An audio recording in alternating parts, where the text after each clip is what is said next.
Le prince George, aîné de Kate Middleton et du prince William, continuera-t-il de se faire appeler ainsi dans quelques années? Si est-il la question que tout le monde se pose, lui qui pourrait bien changer d'identité.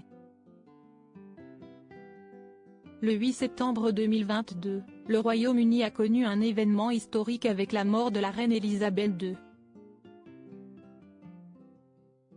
Son fils, le prince Charles, lui a succédé après plus de 70 ans de règne. Un rôle que le mari de Camilla Parker Bowles attendait avec impatience et qu'il remplit d'ailleurs à la perfection depuis la disparition de sa maman il y a un peu plus d'un an maintenant. Il a d'ailleurs fait son petit effet lors de son séjour en France auprès d'Emmanuel et Brigitte Macron, avec qui l'amitié ne fait plus aucun doute. D'ici quelques années, le prince William accédera aussi au trône, puis ce sera au tour de son fils aîné, le prince George, deuxième dans l'ordre de succession. Le prince George pourrait d'ailleurs d'ici quelque temps changer d'identité.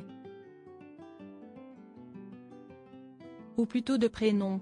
Car comme l'autorise le règlement de la monarchie, rappelé par le site The Mirror, chaque souverain, venant d'accéder au trône a l'opportunité de se choisir un nom de règne.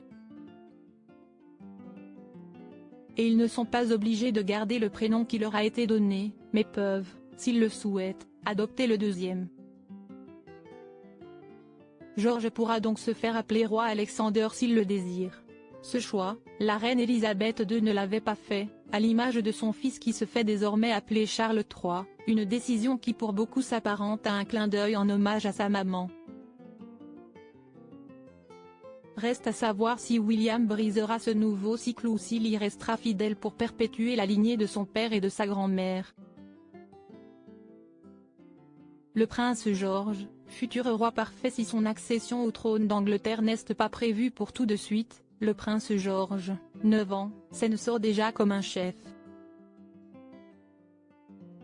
Les dernières apparitions qu'il a faites auprès de ses parents, en costume-cravate, le montrent limite déjà prêt à assurer ce rôle qu'il n'endossera que dans plusieurs années. Espérons néanmoins qu'il ne suive pas le même chemin que celui de son papa, au moins sur celui des frères et sœurs.